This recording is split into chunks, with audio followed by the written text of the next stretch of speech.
Bienvenido. Un agrado en saludarles, comenzar este nuevo año de la Ciudad Inteligente en Ufrovisión, el canal de la Universidad de la Frontera, el 38.1, 38.2, canal 48 de Telefónica del Sur y en todas nuestras redes para que usted pueda conocer los temas que le interesan y con quienes saben para informarnos y educarnos. Esa es la idea de compartir cada miércoles durante este 2020 que estamos iniciando esta noche. En vivo y en directo, como es habitual, la señal de Ufrovisión. Señoras y señores, ha sido tema desde fines del año pasado, pero tema que lo veíamos lejos. Desde China mirábamos que aparecía un cierto resfrío que después tuvo un nombre, coronavirus, y comienza a desplegarse desde el oriente al occidente. Hoy día comienza casi a olvidarse el oriente y comienza la zona europea a entrar en casi cólera. Italia, anteayer, anunció el cierre de sus fronteras. España está siguiendo la misma situación. Comienza también en el hemisferio sur a llegar esta situación. Algunos dicen que se exagera en algunos temas, otros se dicen que se está actuando correctamente. En nuestro país, hasta las últimas horas son 23 los contagiados. Hasta el momento, y esperamos que no ocurra, no hay personas fallecidas. ¿Qué hay? ¿Qué es? ¿De qué se trata este coronavirus? Lo vamos a conocer hoy día en la voz de nuestros especialistas, en la voz de nuestros profesionales de la salud. Bienvenidos, quédese con nosotros. Comienza aquí Ciudad Inteligente con el panel especial. Está con nosotros Mónica Velázquez, quien es magíster en epidemiología de clínica de la Universidad de la Frontera. Mónica, un agrado en saludarla. Bienvenida nuevamente con nosotros. Bien, muchas gracias por la invitación. Contenta de estar acá. Muchas gracias. Muy bien. Y también estaba con nosotros la doctora Carla Concha, quien es infectóloga adulto del Hospital Hernán Enríquez, a quien le agradezco la gentileza. Bienvenida. Gracias por acompañarla, doctora. Buenas noches. Y está con nosotros también el doctor Gonzalo Rivera, quien es infectólogo, jefe de la UCI del Hospital Hernán Enríquez, a quien le agradezco la gentileza de acompañarnos hoy día también. Bienvenido, gracias por estar con nosotros. Bueno, muchas gracias por la invitación y por la oportunidad de acercar esta enfermedad a la población. Es la idea, precisamente. Y cierra nuestro panel el tecnólogo médico Andrés San Martín, jefe del laboratorio del Hospital Hernán Enríquez, clave para lo que significa detectar este virus. ¿Cómo está? Bienvenido. Muchas gracias. Gracias, doctor, por acompañarnos. Con ellos vamos a ir analizando, vamos a ir conociendo lo que ocurre. Fíjese que el tema del coronavirus genera tal importancia que hay una señal online que está diseñada en el mundo y nos va entregando la cantidad de casos que se están generando, los que terminan desgraciadamente en tema de muerte y otros que se van recuperando. Información que se puede ir conociendo de manera online. Y precisamente para poder entrar en este tema, Mónica, es importante hacer el contexto. ¿Qué es lo que ocurre? ¿Qué sucede? ¿Qué tiene tan grave este virus que ha ido tan rápido disgregándose por el mundo? Bien, como antecedente inicial y general del coronavirus, es importante decir que la OMS y su director han establecido el día de hoy que el coronavirus se denomina como una pandemia, ¿cierto? Entonces, lo primero que hay que decir es que se considera una pandemia por 3 criterios fundamentales. El primero es que existe una transmisión persona a persona. ¿Y qué es lo que sucede con el virus? Ese criterio lo cumple. Otro, que hay una infección que se va reproduciendo muy rápidamente. Y el tercer criterio es que hay una distribución en la población geográfica que se va expandiendo. Entonces, esos 3 criterios se aplican para la definición de lo que es una pandemia, ¿ya? Entonces, ese es el escenario de hoy. Nos encontramos con más de 118.000 infectados a nivel del mundo, a nivel mundial, y con unos 4.000 aproximadamente muertes también a nivel mundial. se ha ido, como decías en la introducción, transfiriendo, ¿cierto?, los casos a Europa principalmente, que son los que finalmente están importando casos al resto de los continentes. La consideración de pandemia también parte porque sé que existieron más casos el día de hoy en África, lo que también sumaba mayor área geográfica afectada por el coronavirus.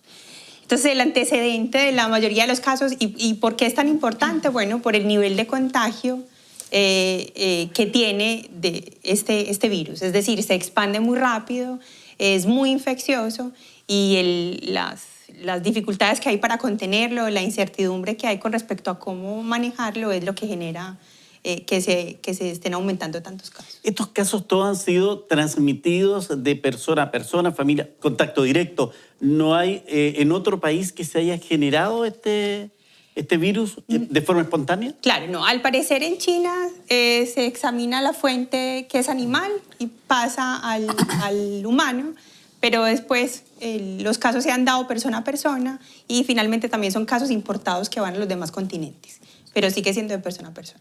Lo que ocurre es que este es un virus que surge en la naturaleza. En el fondo, este es un virus que se cree que infecta a los murciélagos. Y bueno, por las condiciones que tiene China, digamos, de su sociedad, digamos, en el fondo ellos tienen contacto con los animales en forma más cercana que nosotros, sobre todo con los animales salvajes, por así decirlo. Y en esos mercados donde hay ese tipo de contacto, que es el mercado de Wuhan, que es el más famoso, digamos, ahí ocurre que los chinos tienen contacto con murciélagos, con ratones, con guarenes, con todo tipo de animales. Parte de su gastronomía. Claro, por supuesto. Y ahí, digamos, es donde surge este contacto que normalmente no se debería producir porque uno no anda, digamos, comiendo murciélagos. Y en ese contexto de contacto inusual ocurre que se transmite el virus hacia las personas y de ahí se traspasa definitivamente de persona a persona, como todos ya saben. Una de las recomendaciones que escuchaba en las últimas horas y que incluso ha llegado al deporte, doctora, es que hay una distancia que uno debería mantener para evitar contaminarse. ¿Es tan así de fuerte este virus? Sí, lo que pasa es que este virus, y como se conoce en la familia además de este virus, es capaz de transmitirse por gotitas y esas gotitas son de saliva, digamos. Entonces, cuando estas gotitas son capaces de viajar y extenderse a 1 metro, incluso casi 2 metros de distancia. Por eso son las recomendaciones en caso de poder estar, digamos, en contacto cercano a una persona, digamos, con sospecha o con síntomas, es mantener, ¿no es cierto?, este alejamiento de al menos 1 metro, ¿ya? Son estas gotitas las que son capaces, digamos, de alcanzar, y son pesadas. Hay otros virus o bacterias que son capaces de avanzar mucho más. Esta en realidad tiene una distancia más bien corta, entre comillas, considerando o comparándola, digamos, con otras enfermedades. Andrea, es importante poder también decir que el coronavirus es parte de una serie de virus, o son virus que tienen diferentes nombres, y que incluso el resfrío común es parte también de todo esto. El coronavirus, anteriormente a este coronavirus que partió del 31 de enero, que se declaró esta alarma internacional y se determinó el genoma el 11 de enero, ya teníamos la serie genómica para poder hacer esta detección de exámenes. Anteriormente habían 4 cepas que son parte del resfrío común en cierta forma o de detección.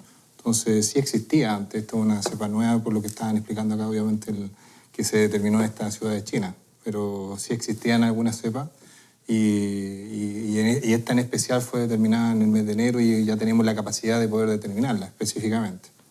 Claro, y uno de los temas que preocupa es que no hay vacuna, o por lo menos en este instante se trabaja en eso, Mónica. Claro, la contención es clave. O sea, desde el punto de vista epidemiológico, lo que nosotros vemos es la distribución de las enfermedades en la población y precisamente para dar este tiempo necesario para que se pueda generar este tipo de vacunas, lo primero es las estrategias que se hacen a nivel local, nacional e internacional para poder contenerlo. Pero sé de investigaciones en las que se están avanzando en tratamientos que puedan ayudar para tratar este virus. Se habla de 3 a 4 meses que podría haber una vacuna. ¿Es así, por lo menos en lo que antecedentes que ustedes tienen? Un poco más que eso. En realidad, sí. De hecho, lo que se ha estado, digamos, o se piensa que más o menos ya en 1 año se puede empezar a contar con vacunas. Hay algunas otras vacunas que se adelantaron, por ejemplo, en temas de ébola, que algunas empezaron a salir a los 8 meses. ¿Ah? Pero en este caso, digamos, lo que se está pensando es más o menos 1 año. Sí. Bueno, y estos virus que en la Araucanía los conocemos perfectamente, como por ejemplo el preocupante virus Anta, que tampoco hay, entiendo, y perdónenme, sáquenme de la duda o de la ignorancia, pero entiendo que no hay vacuna para el antivirus. No, no se cuenta con vacuna conocida, digamos, como lo que uno conoce de los programas de inmunización que están, no sé, por ejemplo, las vacunas que tenemos para hepatitis, las vacunas neumocócicas, no está ese tipo de vacuna. Hay otras cosas, digamos, similares, digamos, a lo que actúa una vacuna que se pudieran, digamos, dar en estos pacientes, pero no está la vacuna, digamos, como prevención. Lo que hay que comprender ahí es que en el fondo existen muchos virus que afectan al hombre, digamos, y la minoría tiene una vacuna. Entonces, en el fondo, este virus es un virus que surge hace poco y por lo tanto es difícil que haya una vacuna en 1 o 2 meses.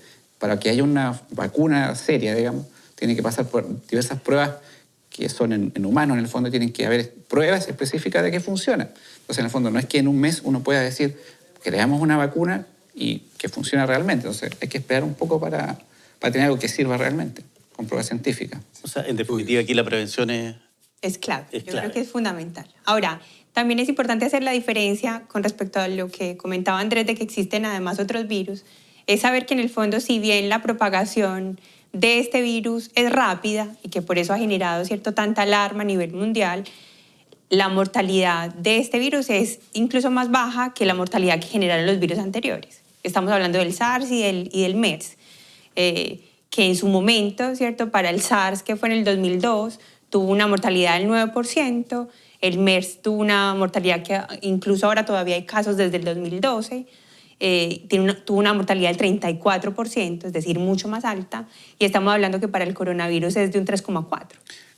Lo que tú dices es súper importante el tema de la prevención, porque en el fondo lo que está haciendo el país es tratar de contener el número de infectados para darle tiempo en el fondo a la población de que se prepare, y si eso no ocurre, pasa a la población y al sistema de salud, en el fondo, que se prepare y que no lleguen todos los casos de una sola vez, porque eso es lo que le pasó a China, y por eso es que ellos tuvieron tantos problemas para contener la enfermedad, que tuvieron un número de casos porque no hicieron una contención adecuada al principio, entonces el número de casos se les disparó de forma muy rápida. Y también es lo que pasa en Italia. Entonces, cuando uno trata de contener a las personas, decirle, mire, si usted está enferma, tiene estos síntomas, guarde cuarentena, es eso en el fondo, tratar de que ese número de casos que va a ocurrir sea más lento y así el sistema de salud puede absorber los casos, ¿no es cierto?, tratarlos bien y no que ocurran de un día para otro lo que pasa en Italia, 1.000, 2.000 casos.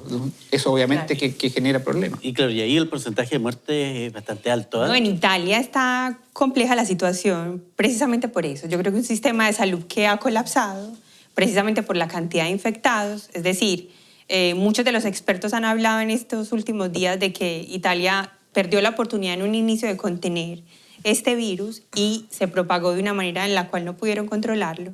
¿Y qué es lo que sucede ahora? Una cantidad de contagiados importantes diarios y además una cantidad de muertes también importantes. Y además un sistema de salud que eventualmente, eso pasó en Italia, no logra cubrir toda esa necesidad en términos de atención. Estamos hablando del recurso hospitalario, de los insumos, recurso humano. Yo creo que cuando mucha gente escucha la palabra cuarentena o incluso esta misma palabra de hoy día, que es la pandemia, se entiende un poco el susto, la preocupación, pero básicamente lo que se está haciendo en estas cuarentenas o estos aislamientos es eso mismo. Yo creo que es proteger tanto las personas que están, digamos, alrededor en este momento en Chile, digamos, que están llegando de zonas en las cuales sabemos que el virus está circulando en la comunidad. No son casos, digamos, en los cuales se ha podido encontrar de dónde viene y seguir toda la trazabilidad, que es lo que ha hablado mucho el Ministerio estos días.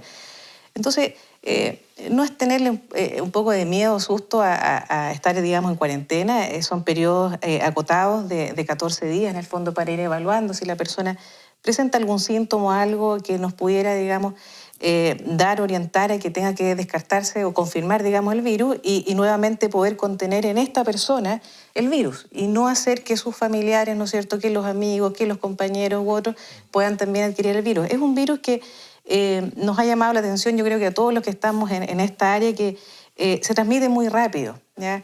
Si bien los cuadros, como se han comentado, son cuadros leves, la mayoría, o sea, está súper estudiado, el 80% de los casos, incluso más, son cuadros muy leves.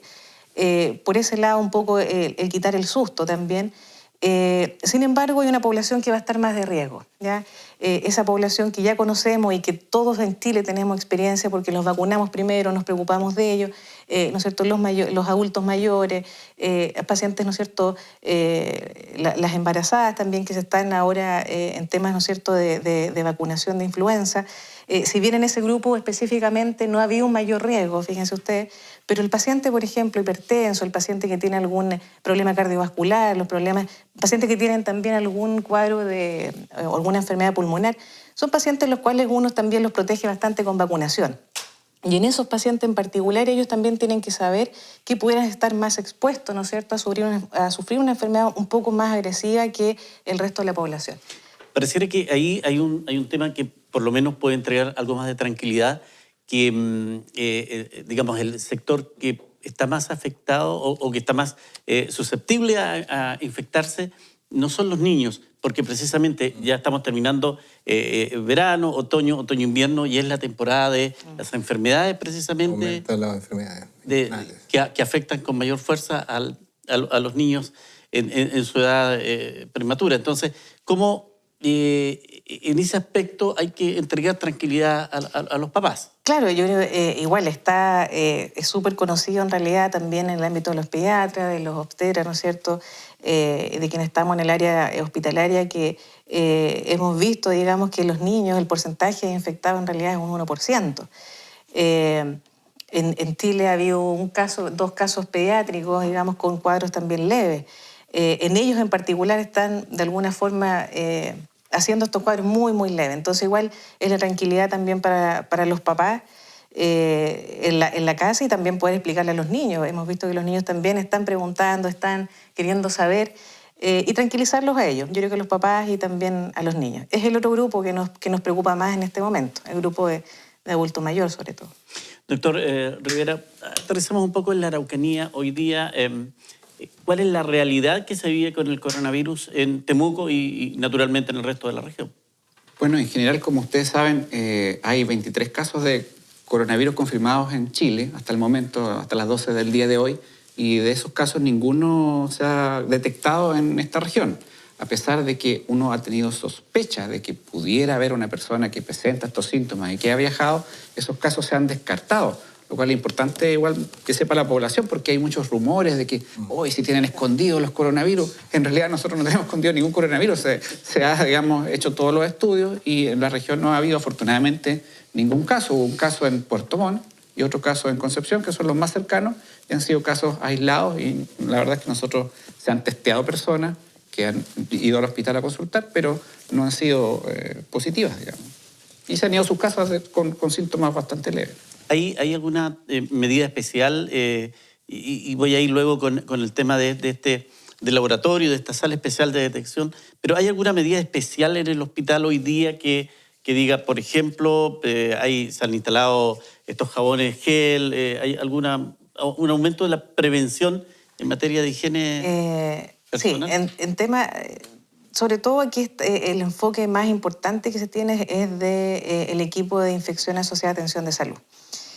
Lo que se ha trabajado es básicamente poder en los servicios y en los lugares en los cuales va a moverse o va a haber un flujograma de este paciente, por dónde va a ingresar, por dónde se va a trasladar, dónde va a quedar hospitalizado o dónde se va a hacer la atención tanto en la urgencia adulto como en la infantil. Están las medidas de aislamiento, los equipos de protección que ocupa el personal de salud, lo que se le va a facilitar al paciente, los lavados de manos que se hacen también con agua, digamos, y jabón, y también alcohol gel que están los dispensadores en estos lugares.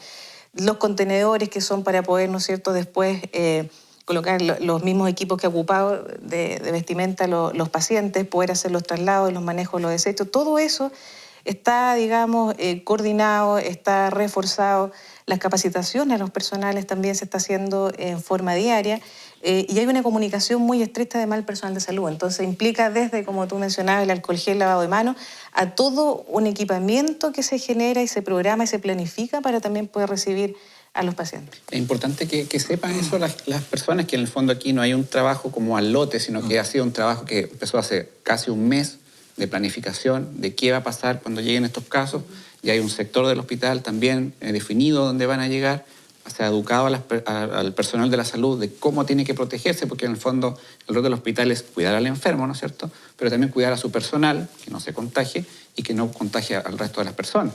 Entonces, en el fondo, esa labor educativa dentro del hospital se ha hecho y también hay una planificación acerca de qué va a pasar si llegara un caso, qué van a pasar si llega 2 casos, qué va a pasar si llega un caso grave. Todas esas cosas ya se han estudiado y se están planificando. ¿Se sigue una pauta nacional? A propósito de eso, quiero ir a ver si al laboratorio con Andrés. ¿Se sigue una pauta nacional? ¿Hay una instrucción nacional para cómo enfrentar esto en cada uno de los hospitales? O sea, sí, después de todo este cronograma, durante febrero, marzo, se hizo una transferencia tecnológica al ICP, específicamente de este examen de detección que se ha hablado molecular.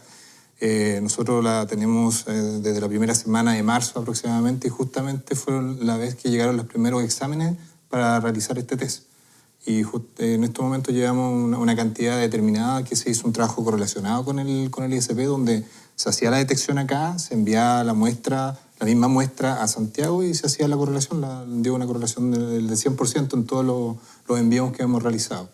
Y efectivamente, bueno, el hospital cuenta con un laboratorio de biología molecular hace mucho tiempo, donde determinan muchos virus, anta, bordetela, influenza, todo. Así que esto es una actualización básicamente que hizo el ICP, no solamente con el hospital de Temuco, sino que en Concepción, Puerto Montt, Antofagasta, otros hospitales de Santiago, que son centros de referencia de zonas específicas. Nosotros tenemos una coordinación con el Hospital de Angol, Victoria y el Hospital de Valdivia, básicamente, somos los que recibimos, aparte de los centros de atención privada que están acá en la ciudad.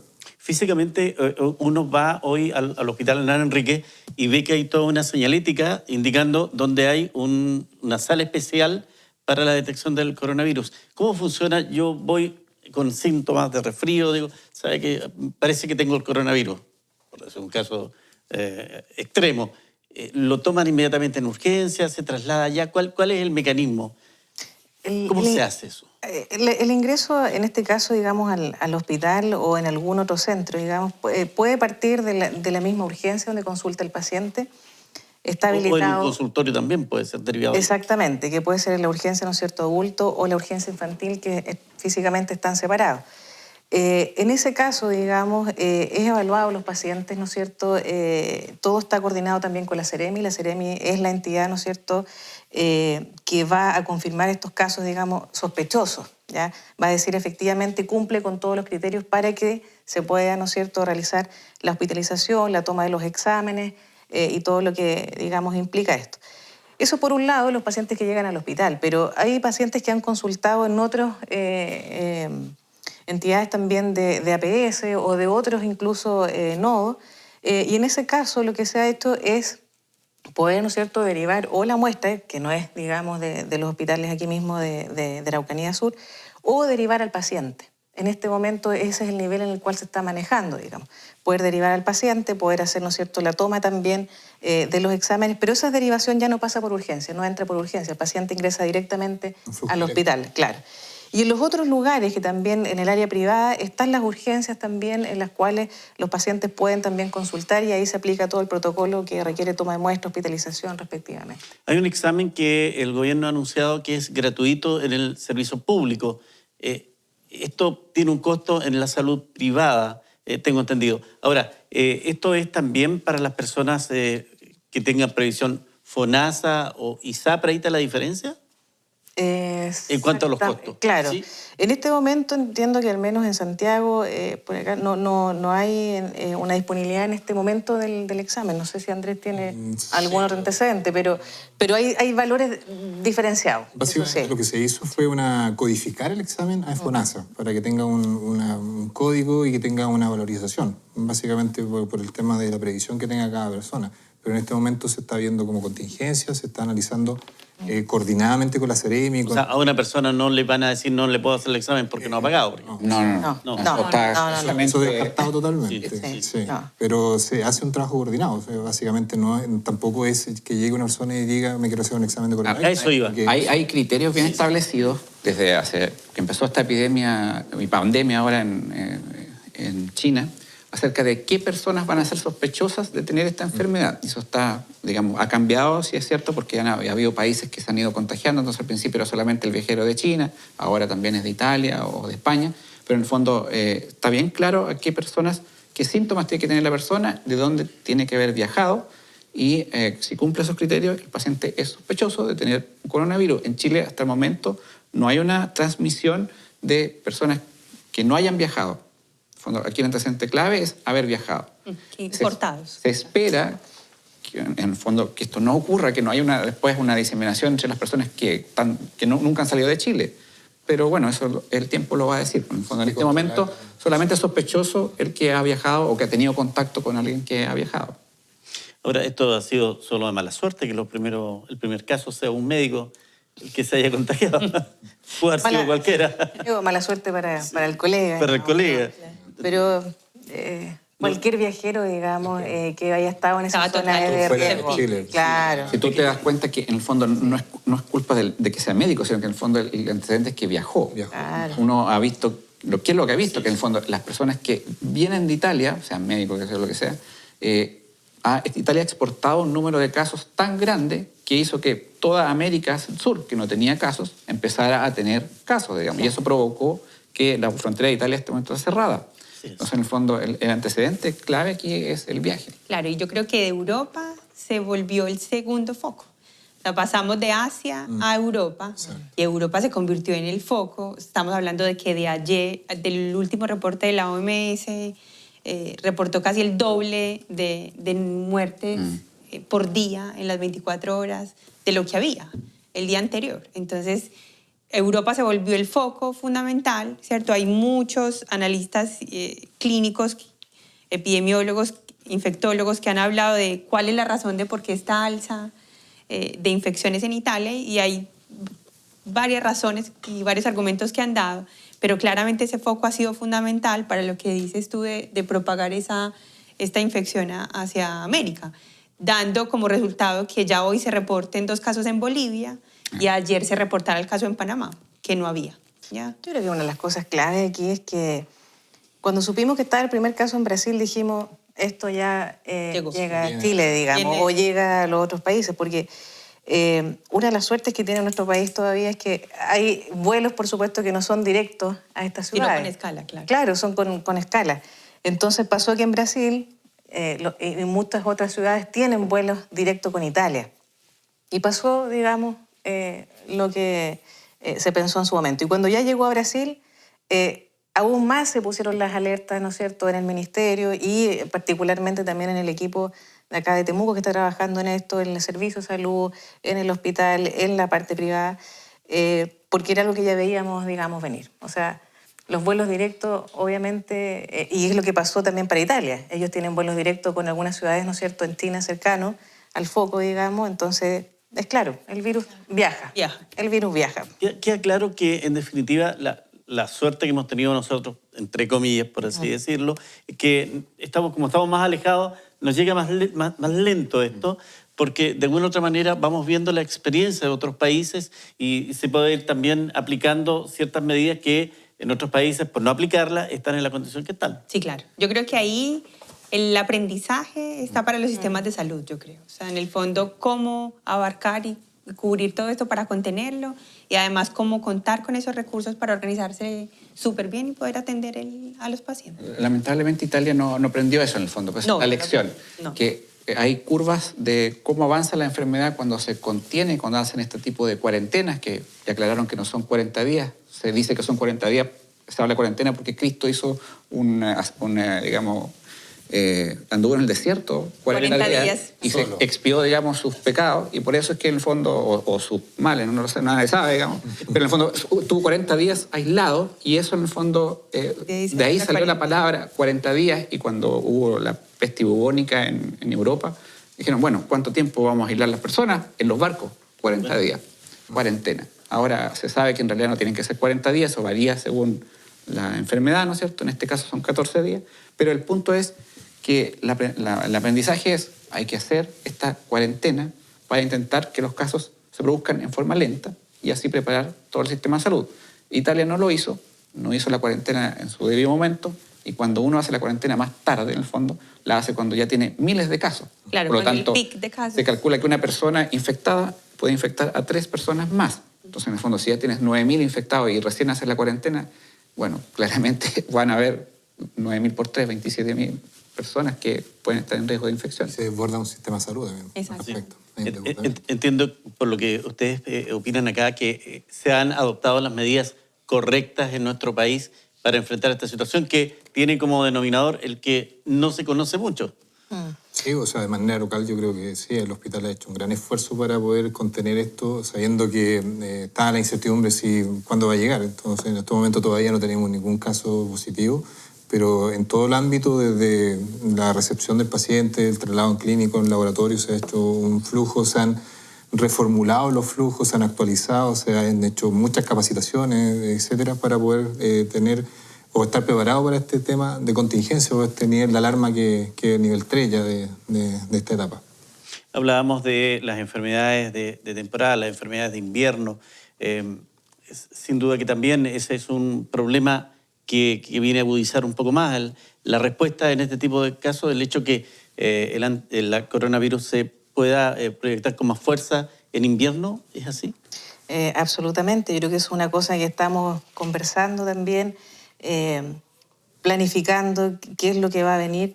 Y ahí yo creo que es una cosa fundamental que nos va a poder ayudar a disminuir otras patologías respiratorias y ahí un poco la insistencia con influenza. Influenza es una cosa, ¿no es cierto?, para todos ya conocida, distintas cepas, la más también famosa fue H1, ¿no es cierto?, N1, y ahí está el llamado también a todos, digamos, a quienes estén en los grupos de riesgo, apenas aparezca, ¿no es cierto?, la campaña de vacunación, ir a los lugares de vacunación, no esperar, ¿no es cierto?, y por otro lado no dejar de vacunarse. O sea, esto va a ayudar bastante también a que no hayan infecciones también de 2 virus, una, poder eliminar, ¿no es cierto?, el riesgo de uno, y esto ayuda no solamente a la persona como individuo, digamos, ayuda a todo el manejo de lo que se está intentando hacer de la salud, que es un trabajo arduo, que no es menor, digamos, que hay hartos recursos que se están ocupando, y yo creo que esto, en medida que lo vayamos haciendo de forma también ordenada, que todos vayamos educando, como lo que estamos haciendo también acá, comunicando a la gente, yo creo que también tomamos un rol no solamente en la parte médica, la parte de quienes trabajamos en salud, sino que la población también. Y eso es un llamado súper importante, a contener ciertos virus ya conocidos, quienes tengan que vacunarse, ¿no es cierto? Y lo más fundamental, yo creo que son cosas de lo que se ha dicho harto, que es cómo yo también logro cortar este virus, que es, ¿no es cierto?, el lavado de manos, que es fundamental después de estar en las oficinas, de manejar, ¿no es cierto?, todas cosas inanimadas, cuando estamos junto a otras personas, cuadros respiratorios que podamos tener, ¿no es cierto?, el poder saber estornudar, digamos, cosas básicas, digamos, pero no es menor el poder, ¿no es cierto?, hacerlo en la parte del codo, no hacerlo con las manos, porque después nos llevamos, ¿no es cierto?, las manos, nos pasamos en el ojo, nos pasamos en la boca. Quienes van en la micro, por ejemplo, van tomando, ¿no es cierto?, las barandas de la micro, no sabemos, ¿no es cierto?, si la persona que lo tomó antes también estornudó, se tocó con las manos, lo volvió a tocar. Entonces eso, llegar a la casa, hacer los lavados de manos, si tienen alcohol gel también. Una cosa que se ha dicho harto, ¿no es cierto?, es el tema de las mascarillas. El andar con la mascarilla en la calle, ¿no es cierto?, no tiene ningún rol. A no ser que uno esté, ¿no es cierto?, con síntomas respiratorios o que esté acompañando o ayudando a alguien que esté también con síntomas respiratorios. Lo fundamental tiene un costo, digamos, más reducido, que es como yo les mencionaba, los pasos básicos, digamos, de contener cualquier virus. Y coronavirus, además, es un virus que es bastante lábil. Es lábil en el sentido de que es fácil que lo podamos eliminar en nuestro alrededor. Entonces yo creo que eso también es un poco el llamado para prepararnos para la campaña de invierno. Limpiar, yo me recuerdo que antiguamente una de las experiencias de las casas era limpiar siempre con la clorinda, el cloro. ¿Ayuda sí. a...? El virus es muy, como ya les dije, es muy fácil de eliminar, ¿ya? El agua y jabón en las manos ya es capaz de eliminar el virus, ¿ya? Productos clorados, los alcohol gel que venden en el comercio, que tienen una concentración del 60-70%, también lo logran hacer. Entonces no hay que comprar ninguna otra cosa especial, ¿no es cierto?, ni concentraciones más altas. Simplemente limpiar la superficie bien. Lavado de manos. Y lavado de manos. Viene el invierno, perdón doctor, Sí. pero quiero que entremos en esto porque me parece, a propósito que estamos tratando de informar y tratando de entregar antecedentes de cómo enfrentar esta situación. Si en invierno yo tengo un resfrío, una influenza, ¿cómo voy a saber si tengo un coronavirus o es una influenza o simplemente un resfrío? No. ¿Cómo? En este momento y en el nivel, digamos, que se está manejando el país, con los casos que hay, para poder hacer la diferencia, lo más importante es que si se ha viajado o se ha estado, ¿no es cierto?, en un lugar en el cual hay, y está ya por la OMS y todos sabemos que hay si estoy riesgo. resfriado más encima, hay sospecha. Exactamente. Si tengo algún síntoma respiratorio, que sea fiebre, acompañado de algún dolor de garganta, ¿no es cierto?, tos, sobre todo dolor muscular, y he estado en algunos de estos países, ese es el mayor riesgo para yo poder sospechar que tengo este coronavirus. En este momento, si yo no he viajado a alguno de esos países, si no he estado en contacto con alguna persona sospechosa o confirmada con este virus, no tengo que asustarme ni ir a consultar por eso, por coronavirus, digamos. ¿Ya? Ahí se descartarán otros virus, digamos, el resfrío común, ¿no es cierto? O llámese la influenza. Pero es la parte epidemiológica. Eso es la clave, ahora, en este momento. Doctor, usted iba... No, está súper bien lo que dice Carla, que en el fondo no hay que crear el pánico, porque en el fondo la enfermedad es leve. Y en este momento no hay ninguna sospecha de que esto se haya escapado, por así decirlo, que todos vayamos a estar enfermos. En el fondo hay que tener tranquilidad al respecto. Yo quisiera también comentar que una de las estrategias a nivel nacional importantes que comentábamos también hace un momento es lo que está haciendo Chile con la contención de los pacientes que llegan de Italia, España y China. Es decir, en el aeropuerto ya tener un espacio donde realicen esta cuarentena de los 14 días y de alguna u otra manera me parece una estrategia muy buena que también asumió España, ¿cierto? Y muchos otros países de decir, ya, vamos a parar acá porque no vamos a dejar que ingresen al país y a lo mejor ser potenciales, ¿cierto? Personas que infecten a otras en nuestro país. Entonces esa estrategia a nivel nacional yo creo que ha sido muy buena. El hecho de contener en el aeropuerto es una manera de frenar esto que decíamos de la infección y evitar casos nuevos. Yo creo que ahí es fundamental y yo sé que quizás Ufromedio traspasa la frontera de la Araucanía, ¿cierto? Sin duda. Y traspasa la frontera internacional. Todo eso lo doy firmado. Claro, Muy bien, claro. muy bien. No. Lo doy firmado. En Colombia nos están viendo. De seguro. Llega a todos lados. Y probablemente muchos, ¿no es cierto?, quienes son de Temuco o la región de la Araucanía están viendo también Ufromedio. Y que en este momento ya están planificando también regresos de estos países, ¿ya? El llamado es que esta declaración jurada es esencial para poder detectar lo que hemos estado hablando y que los datos que se piden sean los más certeros, ¿ya? Los países donde han estado, si han visitado algunos de estos lugares, digamos, de riesgo, les preguntan en realidad todo el itinerario donde han estado. Y además la sintomatología. Entonces, igual el llamado a quienes, ¿no es cierto?, retornen a nuestro país, nos puedan aportar con esa información, no a nosotros directamente, eso lo están haciendo las autoridades sanitarias en los aeropuertos, en los puertos de entrada distintos del país, porque eso es una ayuda fundamental. Eso es fundamental para poder seguir conteniendo, digamos, el virus. Vi una cuña televisiva cuando se inicia este proceso de recoger información en los aeropuertos y se baja un pasajero pero indignado. Dice, pero ¿cómo se le ocurre hacer esto aquí cuando hay 200 personas yo estoy esperando? A lo mejor ya estoy infectado porque probablemente una de ellas venga infectada. Hay dos miradas ahí. Claro, yo creo que es justo, digamos, y razonable si uno está en un tumulto de personas a menos de 1 metro de contacto, pero nuevamente el riesgo es para quien está asintomático y si yo estoy al lado de una persona asintomática. Y esto ocurre en realidad para cualquier virus. Si yo estoy al lado de una persona que está tosiendo, que la veo con fiebre, que está... Yo no me voy a acercar a ella. Entonces, es un poco mantener la distancia. Entonces, en eso no alarmarse tanto. Es resguardar lo que siempre hemos debido de tener, digamos, en cuanto a comportamiento y a precauciones. Pero es fundamental. Yo creo que gracias a eso, digamos, también vamos a poder seguir los casos, ¿no es cierto? La Seremi tiene un rol ahí súper importante a nivel local, en caso de que estos pacientes, o estas personas, estos viajeros, comenzaran con síntomas en este periodo de cuarentena, rápidamente, ¿no es cierto?, poder acercarlos al lugar de atención de salud más cercano. Entonces es fundamental. Yo creo que esas hay que, digamos, también tener las precauciones nomás de los tumultos en aeropuertos. Pero Creo que hay que comprender también la gente, cuando al principio no estaba muy informada de esto, en el fondo, por supuesto que tenía mucho miedo. Y todavía sigue teniendo miedo de qué va a pasar, nos vamos a morir todos, digamos, en el fondo. Y eso no es así, como hemos dicho ya varios. En el fondo, la enfermedad lo que provoca es que generalmente son cuadros leves, de 2 o 3 días, y la gente se mejora, digamos, y sigue su vida normal.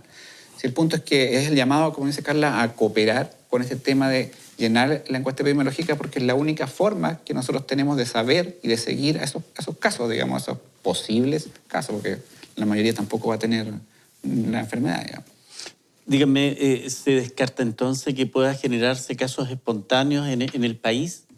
Si es que no hay un contagio con una persona que estuvo en países que está presente el coronavirus. o sea, en este momento el virus no lo tenemos nosotros, no es nativo, digamos. En este momento no está circulando. Claro. A ver, en este momento no está circulando libremente. Esa es la información que da el Ministerio de Salud. En Temuco tampoco, digamos. Ahora, en algún momento, si esto no es bien llevado, sí podemos llegar a eso, digamos, y eso es lo que estamos tratando de evitar. Segundo, el ejemplo de Italia. Sí. Claro. Ahí lo que existió fue un contagio comunitario donde se propagó. Explotó todo. Exacto. Segundo, ¿los animales tampoco transmiten el virus? O sea, ¿Está eso descartado? a ver, No. A ver, lo que está recomendando en realidad la OMS es que los pacientes, por ejemplo, que están con un caso positivo, están con su aislamiento en domicilio, no solamente el resguardo con quienes viven, sino que también con sus mascotas. ¿Ah?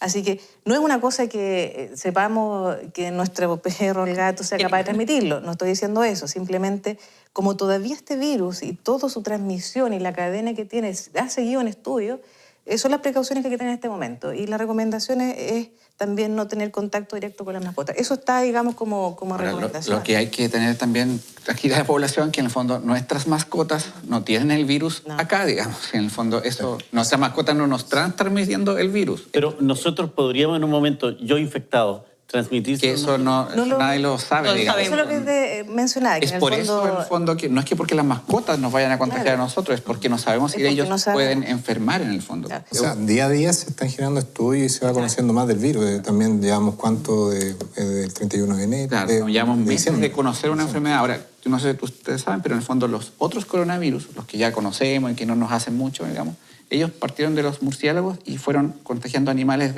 no de compañía, sino que en el fondo, digamos, de ganado. De ganado. Y ellos, los murciélagos, le transmitieron al ganado y el ganado nos transmitió a nosotros. A los humanos. Y eso, así surgen las enfermedades. La influenza H1N1 también surge de un tema animal, pero es ajeno a este país, digamos. No es que nosotros tengamos esta situación acá. Claro. Esa es como una forma de estudiar el origen de las enfermedades, pero no estamos diciendo que eso va a ocurrir aquí. Yo creo que un poco la incertidumbre que se está dando a nivel mundial es eso, lo que expresa la doctora. O sea, hay tanta incertidumbre en la manera como este virus se va desarrollando, ¿cierto? Y cómo en el fondo se va reproduciendo, a qué velocidad, qué características tiene, qué es lo que hace que a lo mejor se entre un poquito en pánico, ¿cierto? Pero no es la idea. O sea, la idea es que nos vayamos informando día a día sobre lo que la OMS principalmente nos dice como recomendación y saber en el fondo que, como decías, Chile ha aprendido, ¿cierto?, de todas esas experiencias, unas más positivas, como el caso de Corea del Sur, ¿cierto?, que fue una población que tuvo muchos casos reportados de contagio al inicio y se blindó, y todas las personas de Corea del Sur hicieron mucho caso, fueron muy rigurosos en eso, a diferencia de Italia, que es el caso negativo. Entonces, si aprendemos de todas esas experiencias, se va a lograr contener y no va a haber ningún problema. Pero, como decíamos acá, el coronavirus es todavía una incertidumbre. O sea, se tiene que ir estudiando día a día. Recordar que uno de los virus hermanos de coronavirus, el MERS, que es un virus que también está en los camellos. Y quienes tenían contacto, ¿no es cierto?, cercano con los camellos, empezaron a tener la transmisión.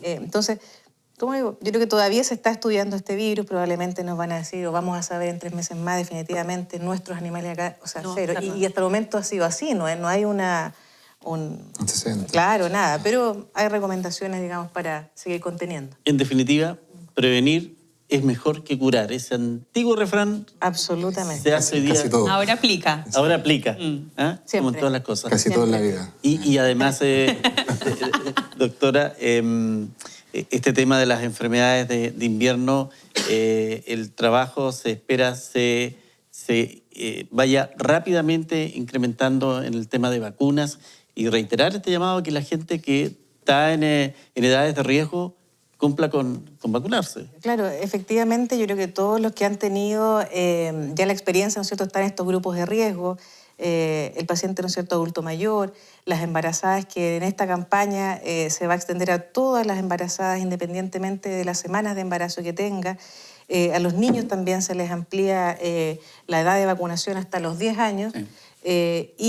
Todas las personas que tienen alguna, ¿no es cierto?, enfermedad crónica, llámese los pacientes, ¿no es cierto?, diabéticos, los pacientes que tienen alguna enfermedad cardiovascular, quienes tienen alguna enfermedad pulmonar también o alguna enfermedad que cause las defensas bajas, la inmunosupresión, son llamados, ¿no es cierto?, y prioritarios a poder recibir la vacuna. Así que eso es algo que tenemos que ya empezar a planificarnos para ir a vacunarnos. Lo importante igual es que siempre lo decimos, pero en el fondo esta vacuna no produce influenza. O sea, en el fondo tú no te puedes enfermar de la influenza por ponerte la vacuna, porque en el fondo el contenido de la vacuna es contenido muerto, no tiene vida, digamos. O sea, entonces te puedes enfermar. Y ahí está también un tema que se dice, no, pero yo me puse la vacuna y me enfermé. Pero no, eso no es por la vacuna, en el fondo es porque hay virus en el ambiente y se enferman de otra cosa, digamos. Así que eso también es importante. Y lo otro que igual, aunque se nombran estos grupos de riesgo, si uno no está en el grupo de riesgo y quiere vacunarse, no hay ningún problema en que lo haga, digamos. Lo que pasa es que el Ministerio asegura una gratuidad, ¿no es cierto?, a estos grupos de riesgo, porque son los más peligrosos, pero la otra persona se pueden vacunar sin ningún problema. Ahora, obviamente que eso tiene un costo, pero uno tiene que sopesar, que es lo más importante.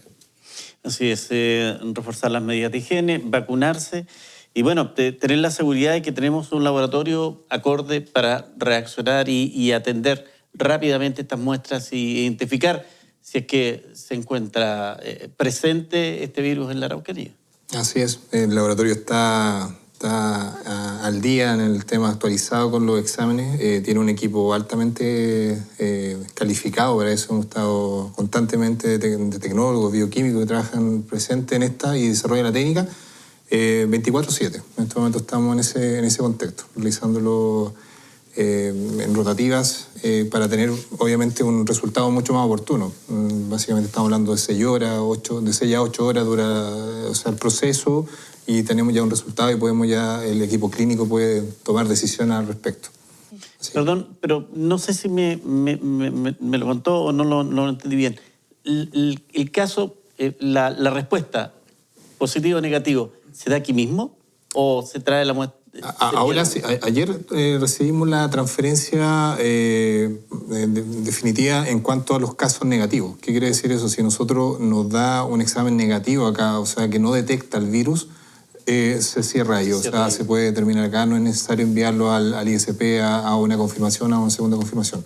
No así el caso positivo, o sea, todavía estamos si es que llegar acá tenemos que hacer ese traspaso. Y obviamente viene otro flujo, pero debería quedar acá. O sea, la técnica es la misma que se desarrolla en el ISP y básicamente se hace este estudio de correlación durante un plazo de tiempo. Así que acá se puede determinar esto, se puede detectar si está la presencia del virus. Interesante e importante eso, porque da tranquilidad inmediatamente a la familia y el entorno y la tranquilidad psicológica para el resto de la comunidad, doctor. O sea, lo que ocurre es que el laboratorio del hospital, desde el año 2012, diría yo, que nosotros estamos acá, digamos, ha tenido un crecimiento súper importante en el fondo. Estas técnicas que nombra Andrés, que son de biología molecular, no existían antes, digamos. En el fondo fue la lucha de varias personas que trataron de instaurar estas técnicas que son súper certeras. En el fondo, no todos los hospitales de Chile tienen los exámenes que tiene este hospital. El del ANTA, por ejemplo, solamente lo pueden confirmar el ANTA un par o 5, creo, centros en todo el país, y nosotros lo podemos confirmar. O sea, eso habla de la seriedad con que se han hecho las cosas, y esto es otra muestra también, que en el fondo las autoridades del hospital, los técnicos que trabajan ahí, han trabajado bien, digamos, y eso ha dado la confianza al ministerio para que instaure esas técnicas acá. Y eso en el fondo tiene que dar tranquilidad a la población. Es lo más importante, estimo yo, en este momento en que evidentemente estamos frente a una situación de salud mundial. Mónica, ¿qué se espera de esto en la investigación, en el análisis ya mundial? ¿Cuándo llegaríamos a un pic de esto? Lo que pasó en China, que aparentemente está bajando Sí. la curva Sí, ya, ¿cierto? Sí, en Wine específicamente está bajando el número de contagiados, ¿cierto? Que se confirman diariamente, así como la cantidad de muertes también al día. Yo creo que finalmente la dinámica de la enfermedad va a irse, en el fondo, estabilizando después de superar el pic de contagios.